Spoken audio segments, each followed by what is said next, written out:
Hi guys, this is going to be the last one. We're going to wrap it up in this one. I got a couple more things to give you. If you haven't seen the previous videos, you might want to check them out, or you're probably lost at this point, because this is the last one. Once you remember all the things that I told you, now I want to give you another thing to think about to put with all the information that I've given you. The rest of this stuff that applies to the same thing is in the church videos, the 7 churches I did about the temples, portals, anything to that labeling. Okay, here we go. If you properly tune the pyramid, which is you guys, if you've been following my teachings, you'll see. Properly tune the pyramid or coil antenna, that's where the pyramids all over the earth, you guys, no one can tune the Gaza pyramid right now that's in Egypt, but it's like a coiled generator built to tap into the grid. The main control panel was the Ark of the Covenant, and beneath the Great Pyramid is a flooded area, and its purpose was to set up a ground plane. And the primary coil was meant to set in the pit, in the king's chamber. Okay, the capstone was the discharge point. And there's 2 types of Egyptian coils, and the first is a forced energy, similar to what Tesla was doing. And this creates what it does, the pyramids and the Bermuda Triangle, and where you guys see this stuff out and how planes fly over the pyramids, and it changes, like if there's a compass in there or a computer and it throws everything out, it's because of this energy that's coming out, okay? It's a column or wave. It's the electromagnetic field created between them. And it causes the flow to one another, all these pyramids, when they're in the balance, causing a spiral spark of energy, okay? And that's on a frequency, and it can be changed by the shape or the obliques of the pyramids if you understand geometry and this stuff. Controlling the flow of the magnetics of the earth and everything, and that's what can cause the whole earth. You guys got to think about the lattice being put back. When they were let free from Egypt, they were given gifts. It said, it was written, but they were given gifts. The Egyptians gave them everything. When you read in the Bible, the king let him go, and then they started chasing him. Why? Because they took the Ark of the Covenant. It belonged to Israel, and that's why he set out at all costs. Pharaoh did to chase him down, you guys. I'm trying to tell you guys that Christ is true in this story, and everything on earth ties in. Okay, now that's one form of energy, and you're a pyramid, so this applies. This is what I'm saying. We're moving into the next stage, you guys, and you want to be paying attention to what fruit you're producing. Just like, we'll talk about this in a minute, but there's bread of grace out there, and there's bread that's not good. There's 2-sided heavy bread, and then you got the balance of it, and that's to know the knowledge of good and evil, and who we're supposed to be flying. We're supposed to be working for one God, flying His flag together as one, you guys. It depends on which way your fish is swimming. Is it balanced?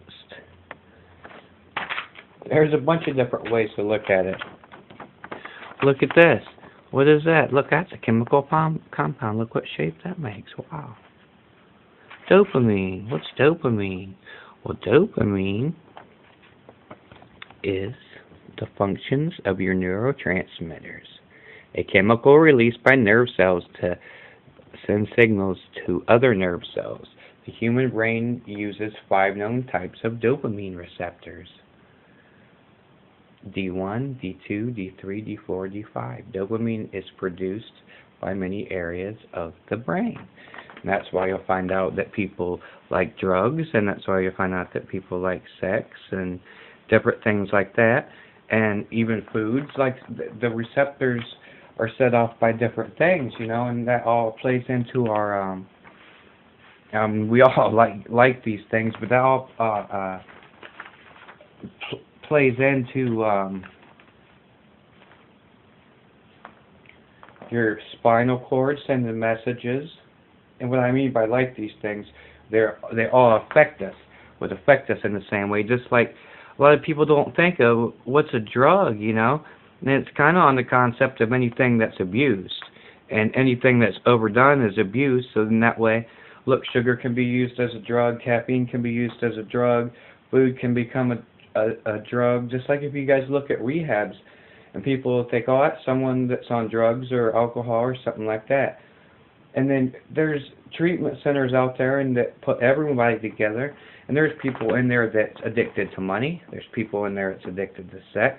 Addiction is something that you overcome in your brain, and that's one thing that I had to overcome and come out of, you guys, was alcohol. Really severely bad. And I used to be able to be okay with it, but I took it to a point of hiding in it, and it destroyed my use of alcohol to where I can't go back to it. I probably could and be okay and be able to maintain it now, but that's my decision, that I promised God that Him showing me Christ, that I wouldn't go back there. And my life's been good ever since. And you guys, I want you to remember, you know, that you're a temple. And see, but this natural dopamine, like I'm talking about, or the dopamine here, it gets released. And this is a temple, right? The temple layout. Okay, and then you come in down here to the east. That's which way the Ark of the Covenant was when it was in the tabernacle.